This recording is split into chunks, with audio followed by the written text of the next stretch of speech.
We now want to get into that conversation on matters to do with e-learning, and I'm joined right now by Raphael Mwangi. Thank you so much for making time. You're welcome. So Raphael, let's just pick it off from the visit by Jack Ma to Kenya. You in the technology space, how significant is technology in this day and age in terms of creating business opportunities? The first thing we could do is to thank the Almighty God for the opportunity to have people like Jack Ma. Their first visit in Africa happens to be Kenya. That means we are blessed. Now, there are so many Jack Ma's in Kenya here. Correct. People who are able to use the internet and create things that are out of this world. And that has been happening. You know, we've been rated as number one in Africa on several things, number 24 in the whole world in the internet access, you know. So generally, we are doing good. Mm-hmm. We're doing good. And we would like more and more visits from this kind of entrepreneurs. People who started from nothing, you know, you heard him say, he doesn't have the kind of education or knowledge that people would expect such a person to have. Mm-hmm. He claims not even to know how to use computers. Yeah, but what he does... Ironically, he's running a tech company of Yes, sorts. That's what he's doing. But what he has is respect for people who have the knowledge. And he believes in people.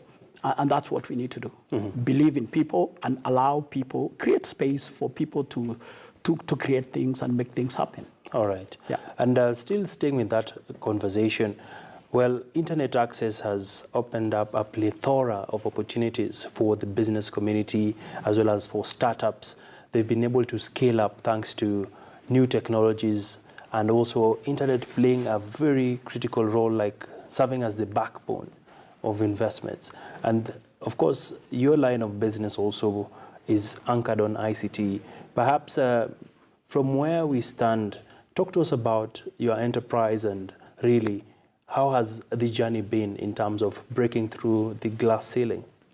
Smoothtel is an ICT company, system integrator. We are 14 years now, Kenyan, and all Kenyan, 100%. So what we do is to create the infrastructure where ICT can be utilized. Now, we focus more on the hardware aspect. So creating the links that connect the computers, the other systems that are used in ICT, so that learners can comfortably use the environment. Now, at Smoothtel, we look at empowering the e-learning environment all the way from the classroom to the office entrepreneur who also needs to learn.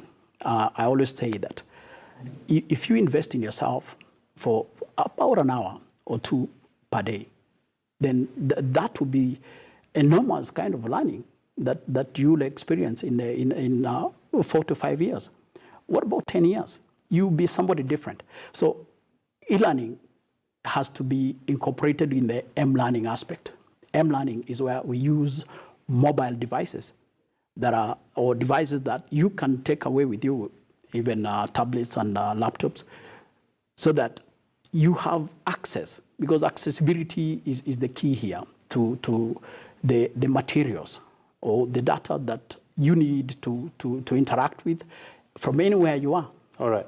And allow me to deviate a bit. And of course, e-learning is a very critical subject for Kenya, knowing all too well that the Jubilee government had promised to roll out the free laptops program, which down the road was converted into the digital literacy program.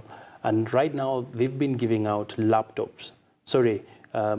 tablets to school-going kids across the country. How would you rate this program? Did we think through it pretty well? And what are some of the gaps? Look at a tablet. A tablet is a bigger version of a mobile phone. And every Kenyan today, per se, have a mobile phone. Now, a tablet allows the learner to use it anywhere. And that's what I said before. So a tablet, the end result is you have a device that is able to connect to the internet and download the e-learning materials, or you can transfer the e-learning materials and be able to learn from anywhere. A tablet is a touchscreen kind of environment, and it's portable. It keeps power longer than some laptops. Sure. You know? So apparently, I think it's a good idea. It's a very good idea. All right. And it's not lost. Now, the only challenge we have here is looking at the 8 classes in a primary school. We have only one class that has been facilitated now, the class 1. Maybe next year they will move to class 2, so class 1 again and 2. So there is need for computer labs with solutions, very economical solutions that are able to be shared by the other classes. All right. Because locking a device to just one student, and in a school with 8 classes, the others feel left out. Sure. Otherwise, it's a noble idea. We had to start somewhere, and that is a good beginning. All right. Yeah. And getting back to the substance matter, looking at Smoothtel as a company, there's been a lot of opportunities in virtual solutions for the education sector.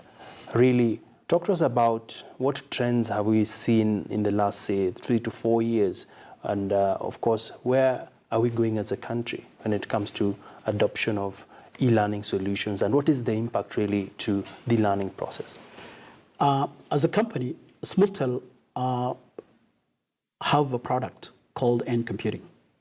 Now, this product allows users to share one PC or a server in a classroom environment of about 45 users.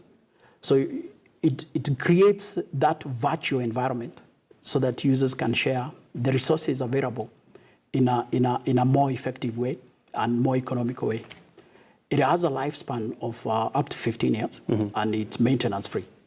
So that, when you put it in a classroom environment, then you cut down the cost of acquiring hardware by more than 75%.